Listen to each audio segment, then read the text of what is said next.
మామూలుగా మాట్లాడినా సరే అందులో వెటకారమే కనబడుతుంది.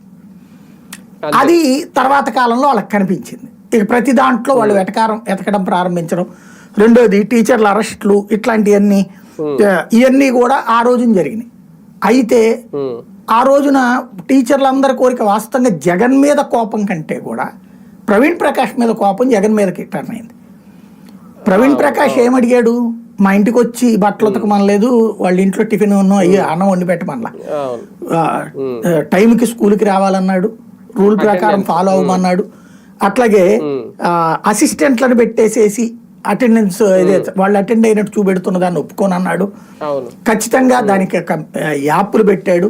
అలాగే స్కూల్లో బాత్రూమ్ బాగుండటం మీదే బాధ్యత, అలాగే అక్కడ భోజనాలు బాగుండటం మీదే బాధ్యత, తినటము ఫీడ్బ్యాక్ ఇదంతా ఎప్పటికప్పుడు ఇవ్వాలన్నాడు. ఇదంతా వాళ్ళకి ఏంటంటే పిల్లల్లో క్రమశిక్షణ కావాలని వాళ్ళు కోరుకుంటారు.